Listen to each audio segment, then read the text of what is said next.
Muchas gracias. Te voy a presentar, ya puedes ir compartiendo pantalla si querés.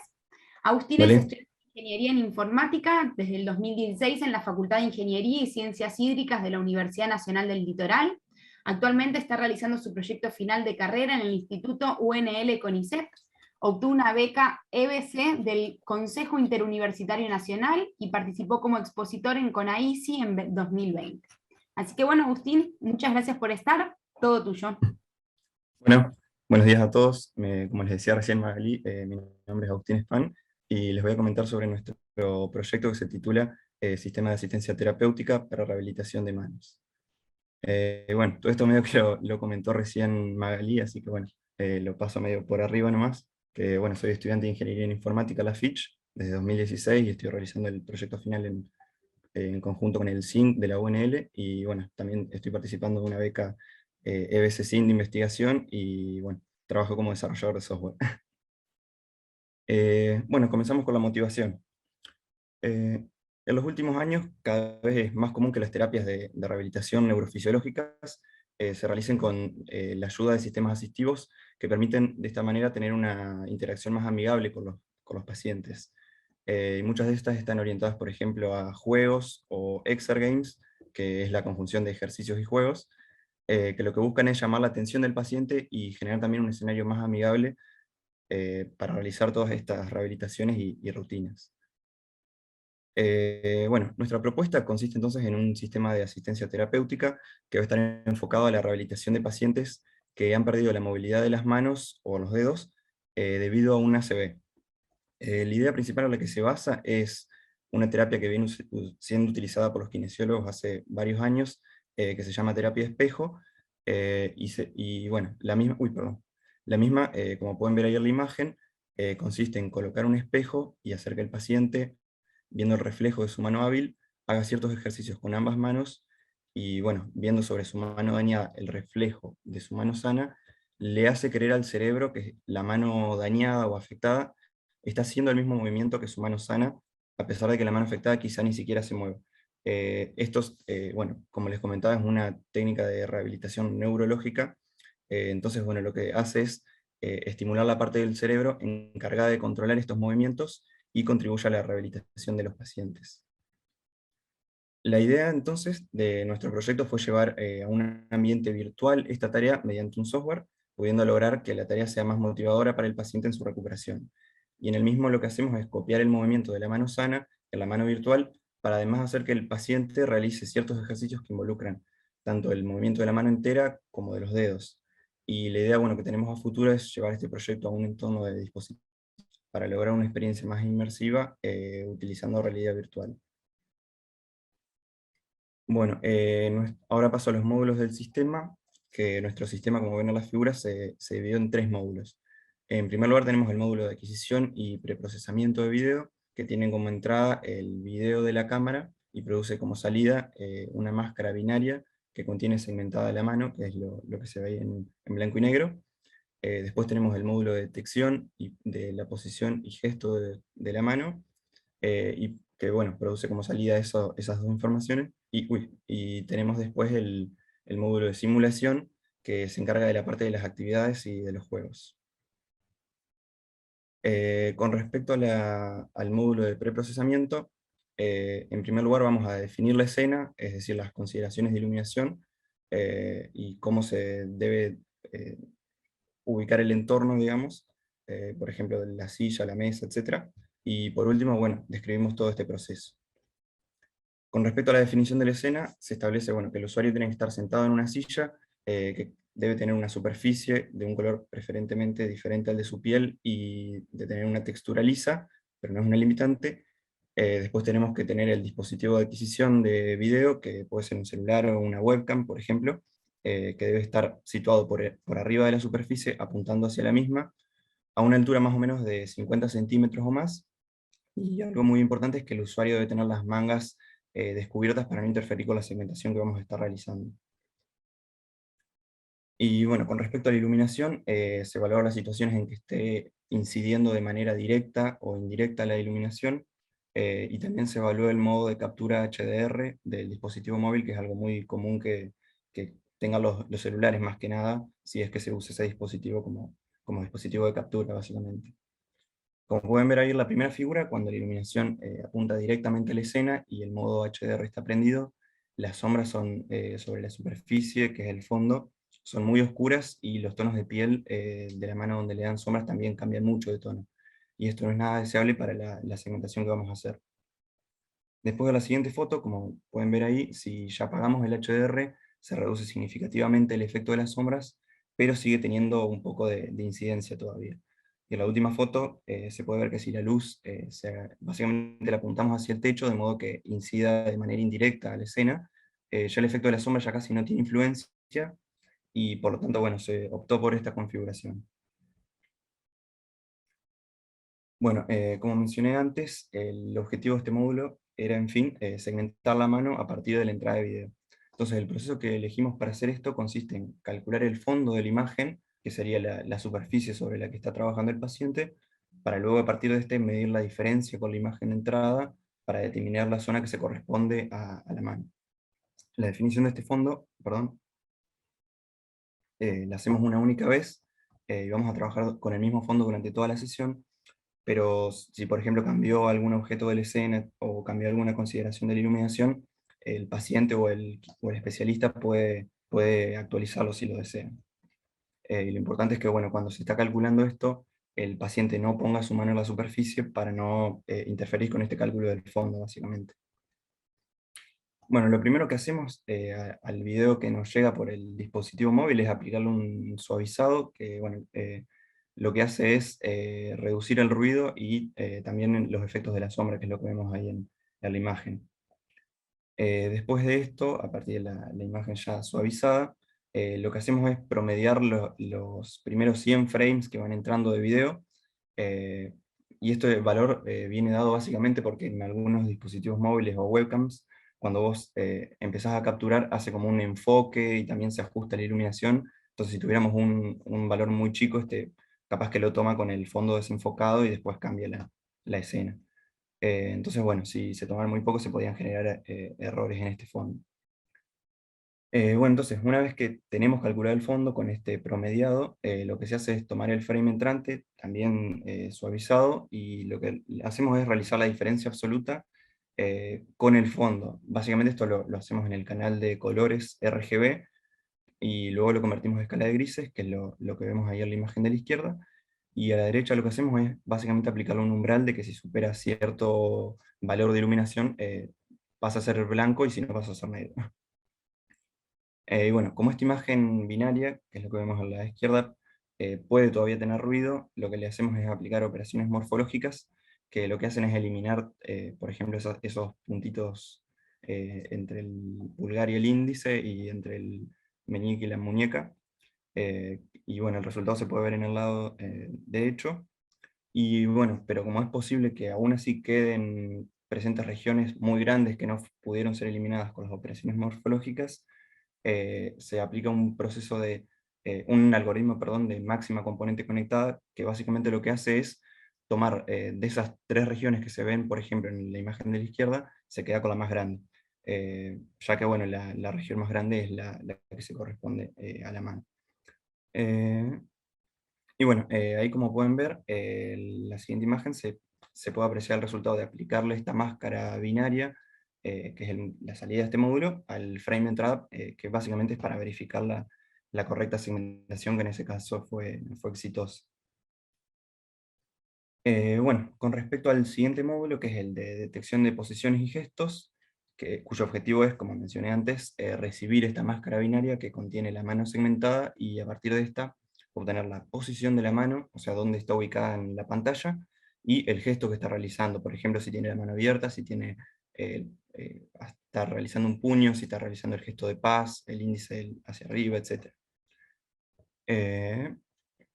Entonces, bueno, ya teniendo la segmentación, se realiza en primer lugar una detección de bordes de esta máscara binaria, que es lo que vemos ahí en rojo en la imagen.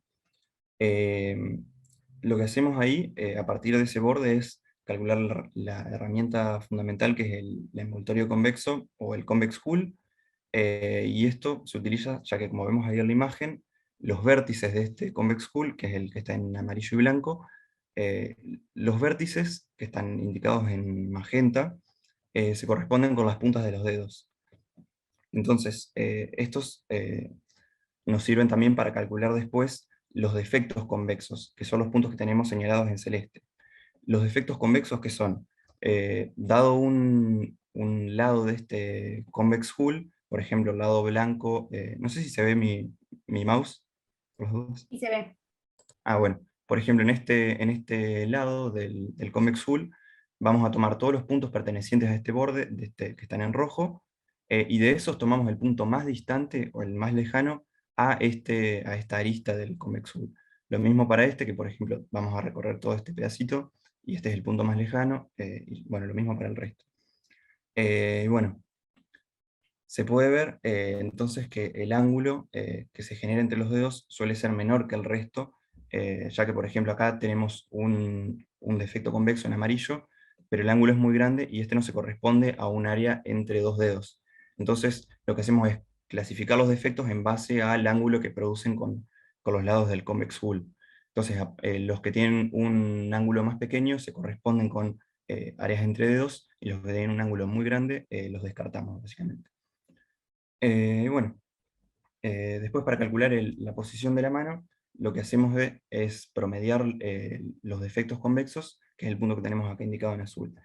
Y básicamente la forma que usamos para calcular los gestos es, a partir de estos puntos, que eran los puntos en fucsia, que eran las puntas de los dedos, y los puntos en celeste, que son los defectos convexos, podemos obtener cuáles son los dedos que están abiertos. Por ejemplo, si tiene la mano, vamos a tener 5 puntos fucsias. Si está realizando, por ejemplo, el gesto de paz, va a tener 2 puntos fucsias únicamente, o si está con el puño cerrado, no va a tener ningún punto en fucsia, y eso nos indica que entonces tiene el puño cerrado, perdón.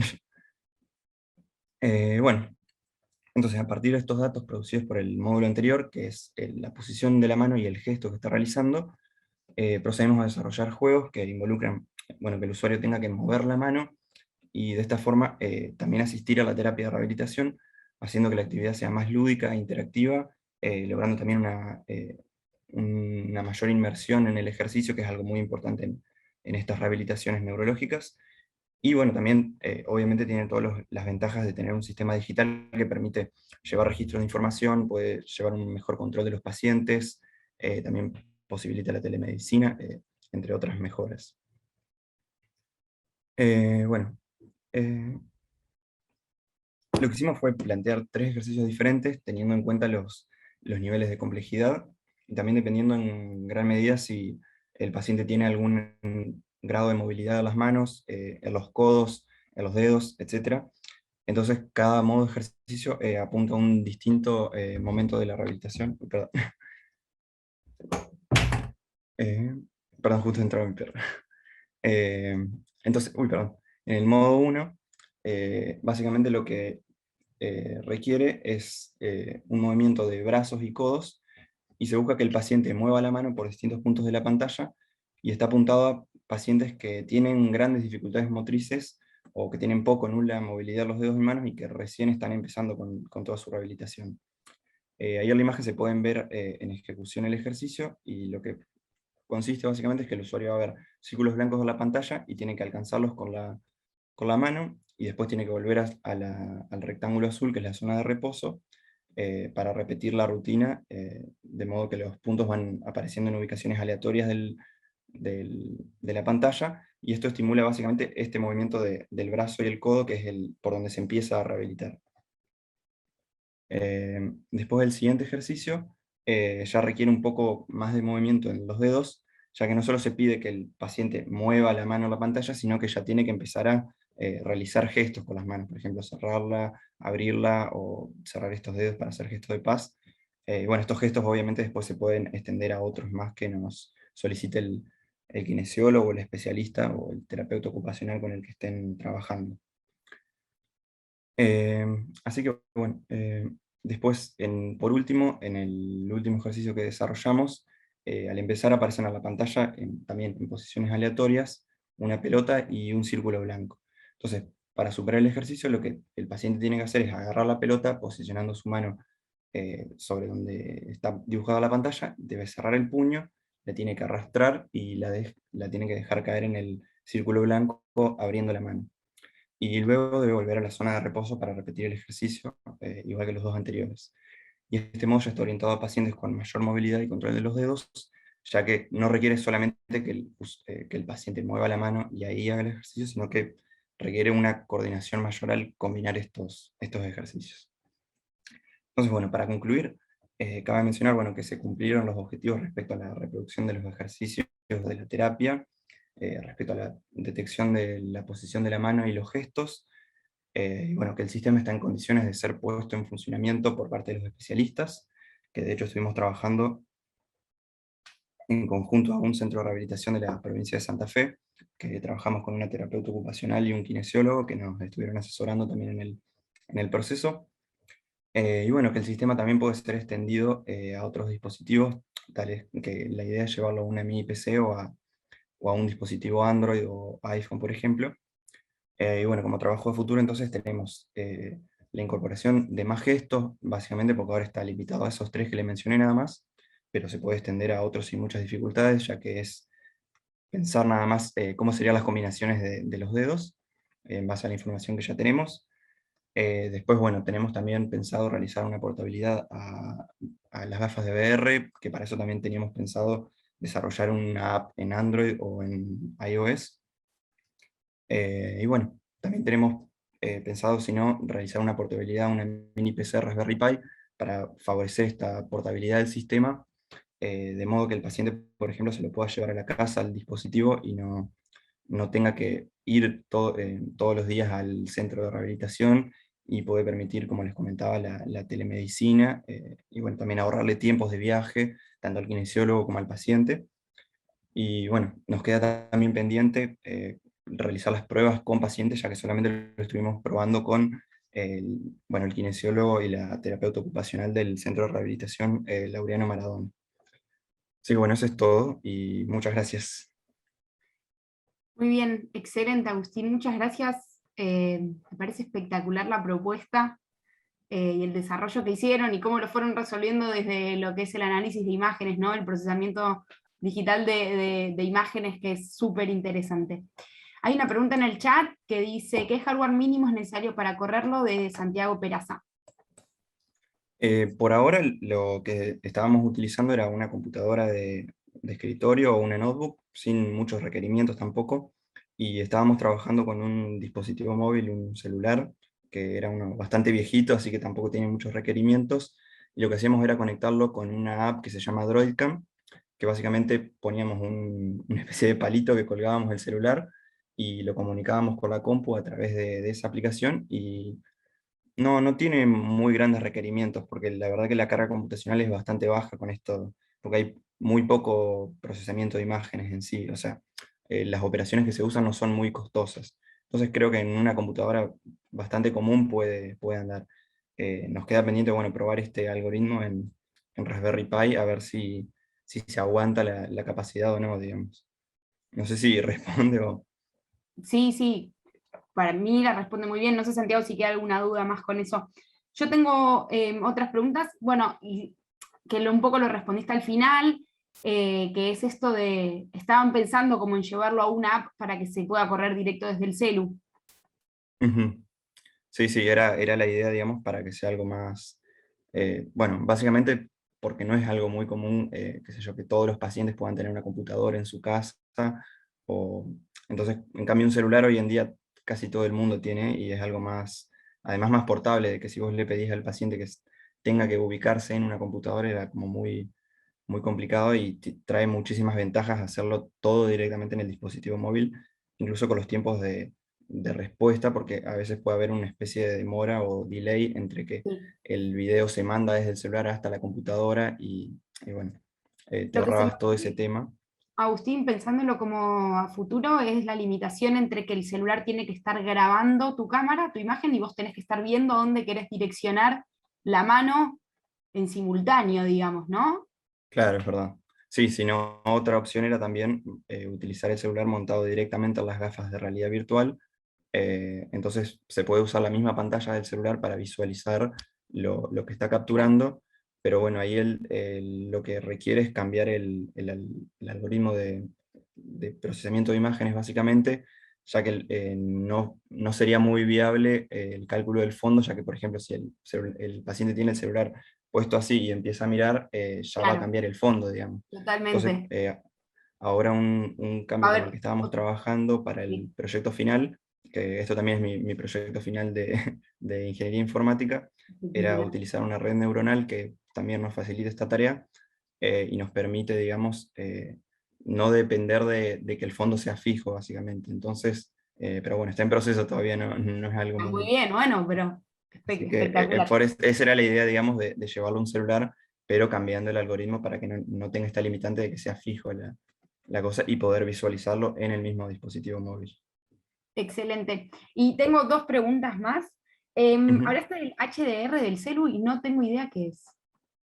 El HDR básicamente es muy común en los celulares iPhone, por ejemplo, de que cuando vos sacas una foto, hace como dos capturas diferentes, una con, por ejemplo, muy brillosa y una muy oscura, y básicamente promedia las dos para realzar el efecto básicamente lo que hace es realzar los colores de la foto, que a veces vos ves una foto, por ejemplo, que sacas afuera y el cielo te sale todo blanco, porque está muy brillante, si querés sacarle a una persona, pero prendiendo ese modo, el cielo sale bien celeste, que no sé si lo habrás notado alguna vez, pero No, pero tampoco tengo por lo iPhone. general viene por defecto.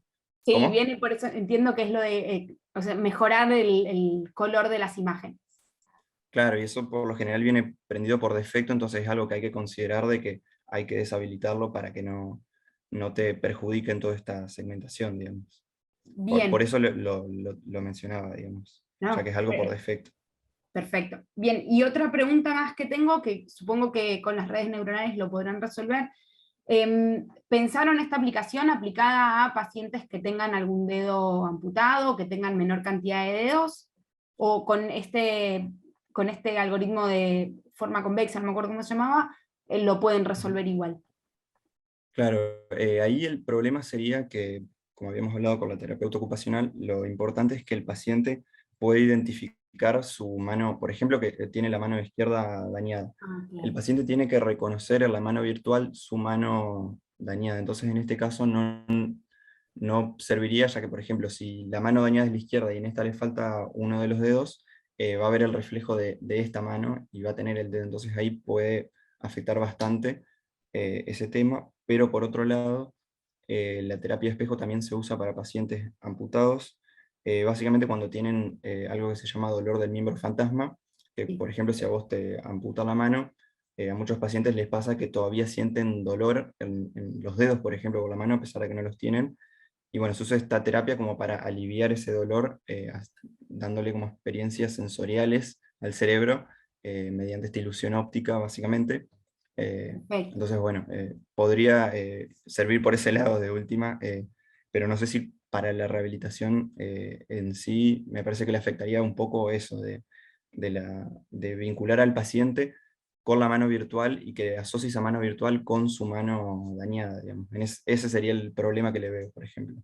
Bien, espectacular. Bueno, Agustín, si no hay más preguntas de los asistentes, te doy las gracias, súper claro, a seguir por este camino que me parece que es, nada, es genial, bueno, porque estamos todos ahí, así que, bueno, mucha suerte con tu proyecto final de tesis.